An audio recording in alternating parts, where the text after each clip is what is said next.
I basically realized, okay, I need to widen my search, and that's what I did, right?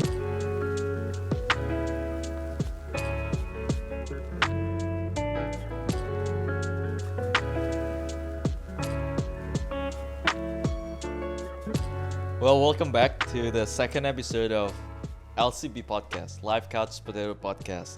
And again, I'm Theo. And I'm Win. Yeah. Hopefully, you guys were able to catch our first episode. We talk about ourselves over there, and we just want to continue our conversation about some of the stuff that we talk about over there. And in this episode, what are we going to talk about this episode, Win? Yeah, so last time we, just sort of to also give you a background of our life journey. So we talk about like the different moves that we had to make, because that's pretty, key to our life journey. And in those stages, we definitely have to do a lot of, deal with a lot of uncertainty, Right. a lot of waiting, a lot of anxiety. So we thought, next episode, let's talk about those things, right? The specific things that we were waiting for, how we got through them, and how those experiences changed us. Right. Yeah. And I think last time we talked about your experience having to wait for the visa. Yeah. Let's just talk about that. I guess let's start from how did you get your first job, and how's that process? How's that experience of waiting for that job? And obviously we will talk about the visa as well. It's quite an experience. A lot of anxiety and uncertainty. So let's start from my first ever professional job, like my internship, right? So right. A lot of people, they try to get, before we go into that, I guess we should give the listeners a little recap of the first episode. We were immigrants, or we are still immigrants right now. I was born and raised in Indonesia. You were born in Indonesia but basically raised in Singapore. Moved to the US, and work as a professional here, right? So sorry to cut you, but important context. Important context. And as an immigrant, it's not that easy to get jobs. There's definitely a more limited set of jobs. Not all companies would want to sponsor a work visa for immigrants. And of course, then it comes with the challenge of your fluency in English, your accent. It plays a part, right? And having to also juggle with adapting to this new country, right?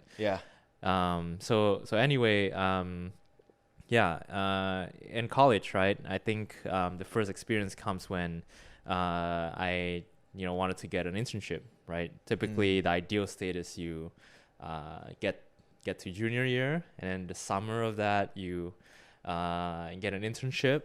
I see. And then if it works, you get a full-time offer, and then you can just chill in your senior year, have fun, right? And then when you graduate, you already have a full-time offer, and then that'll be your first job, right? And was that your experience, or did that happen to you? Kind of, but not really also. I did get a full-time offer afterwards, but it was a pretty stressful moment. It wasn't that straightforward. So we can talk about that. But I like to talk about the internship first.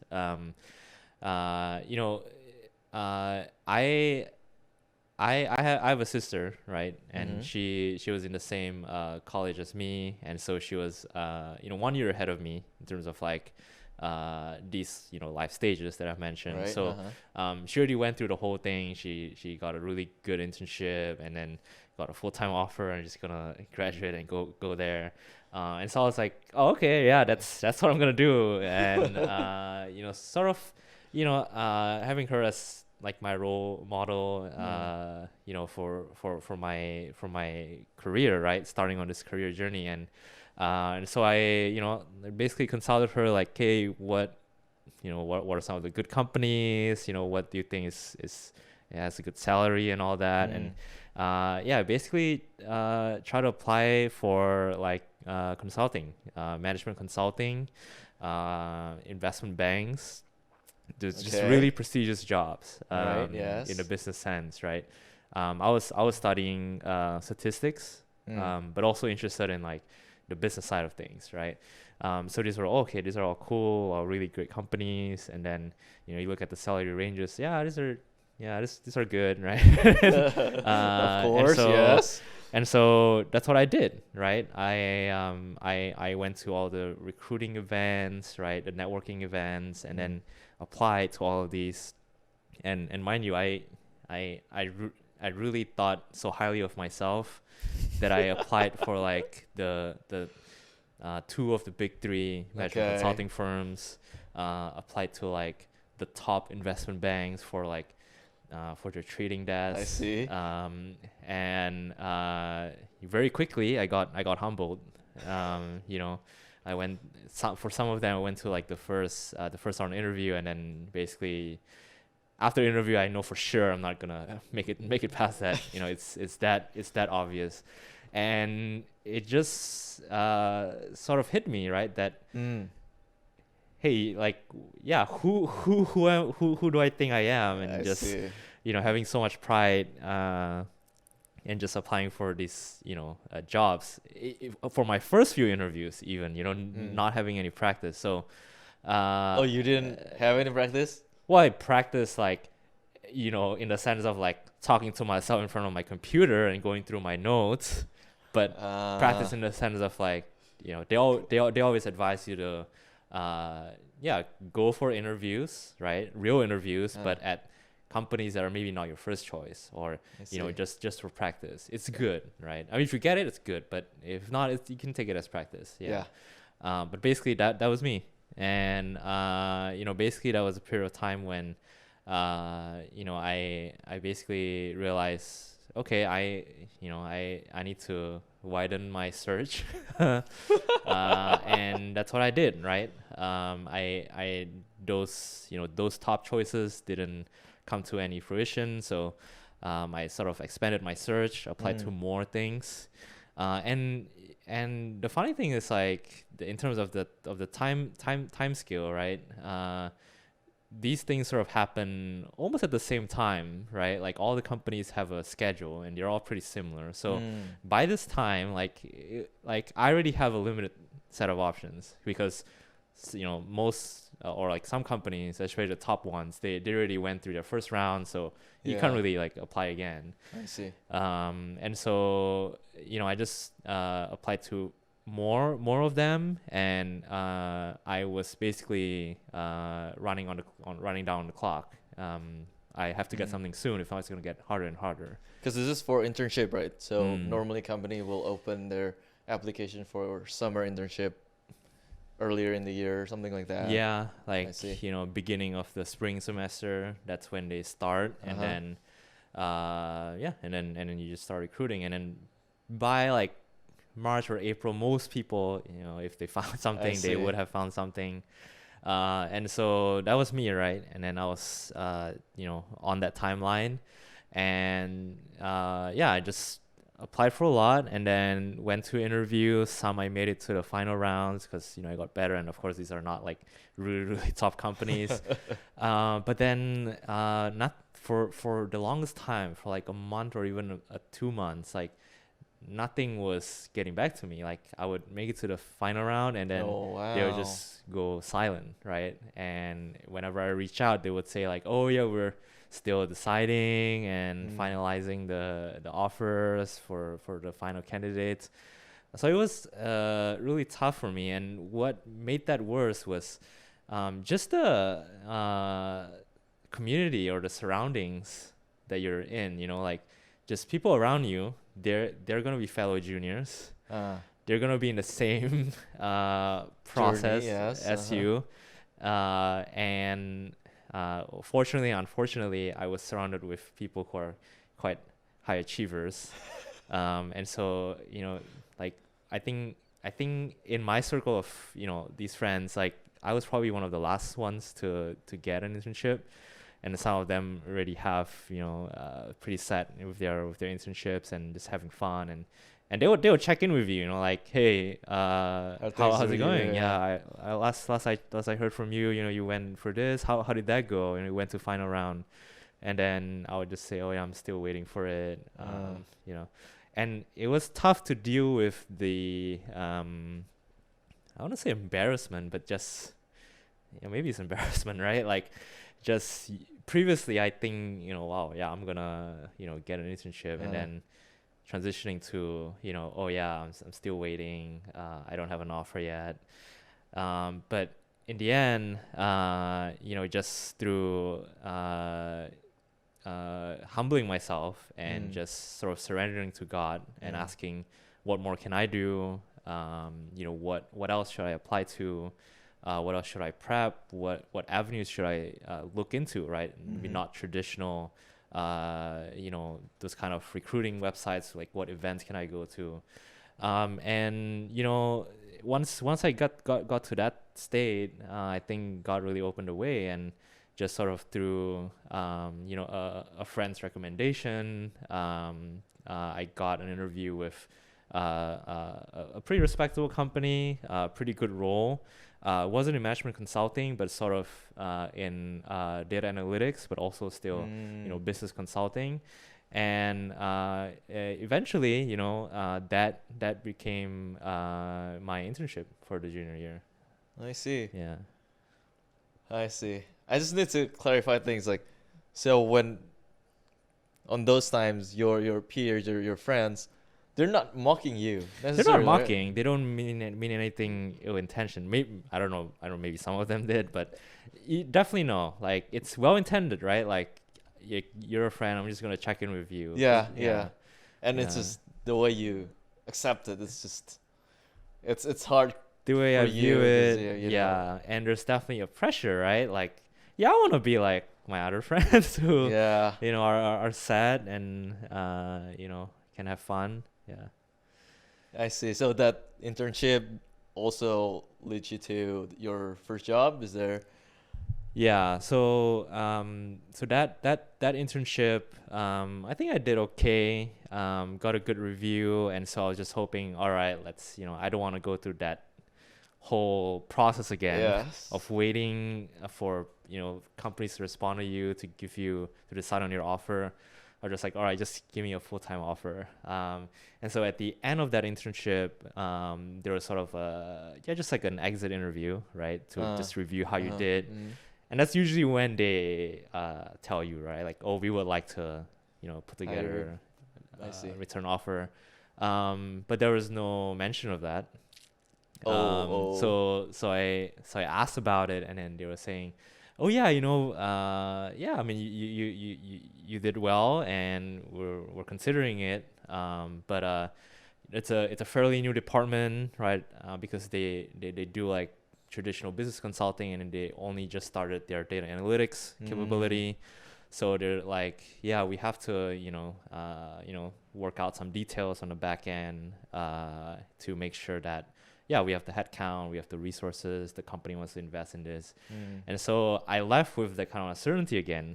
And I had to, basically, when the recruiting season for full-time jobs come around in senior year, I have no choice, because I was still waiting on their response, right? I keep checking in with them. They are making progress, but still no certainty. So I had to go through the whole process, and this time I did learn. I cast my net really, really wide. And yeah, I mean, there are some really good ones, but some, maybe not like the top companies in the industries, but just sort of applying all of them. So I think that's one thing, right? You learn from your previous one, so you don't get into the same rut. And it was better in the sense that I have many things going on at the same time, and I felt like, okay, I have an internship under my belt. I went through this process. I'm more comfortable with interviewing. this should be okay, right? Yeah. But then slowly, one by one, like these leads start to, like fall off. Like, oh, I didn't make it past second round, or, the final round, and I got rejected. Things like that keep happening, right? Like, so slowly, like my chances and my future like start looking very bleak. And then that's also the time when I started pressing my internship company more, right? Like, hey, how is this going, and I try to like play cool, like, hey, I'm in the midst of recruiting as well, for other full-time opportunities, but I would really like to continue with my full-time at the company, because I really enjoyed my internship. I mean, yeah, I enjoyed it, but just sort of like trying to play cool and upsell myself a little bit. Maybe it's one of the strategies. So yeah, they're working through it, and then that's basically the situation that I was in. A lot of anxiety, nothing working out yet. So I went through a lot of that as well, and eventually, the internship company managed to work out some of the details to get me a full-time offer, but they say that I have to interview again.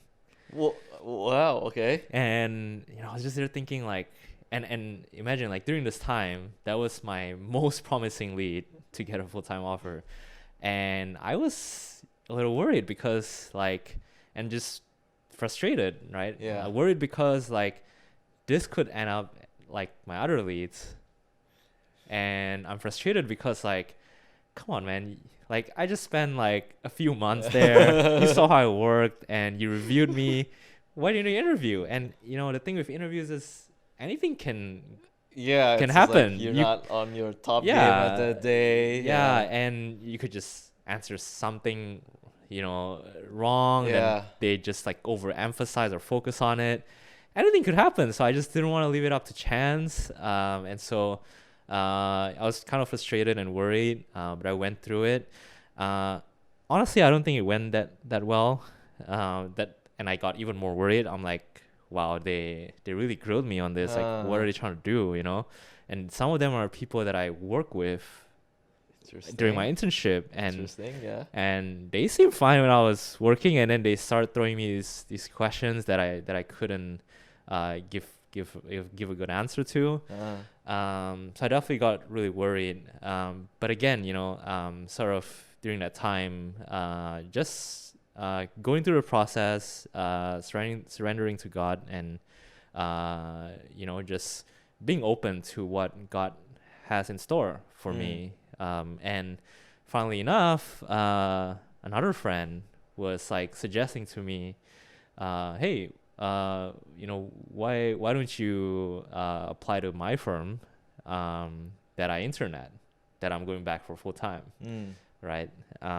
And he was like, because you're trying to do this consulting thing, right, but you wanna also do the analytics, right? Because that's your major and that's what you're interested in. I think you'll be a good fit. And I never heard of this company before, during that time, and the industry also, the type of consulting is very niche, and I was like, what is this? Okay. And then I was like, oh, I'll just apply, right? Yeah. And turns out like that became my full-time offer. I did get a full-time offer from my internship, surprisingly, based on my interview performance. But maybe someone pulled, their weight and tried to get me an offer. I did feel bad because of that. But in the end, like I have these two offers, and after a very anxiety-filled period of waiting, I went with the latter company, and I think that sort of set the path for a lot of future blessings that I get to enjoy because I went with that. I mean, I think all people will go through this sort of anxiety moments, right? I mean, I experienced the same thing.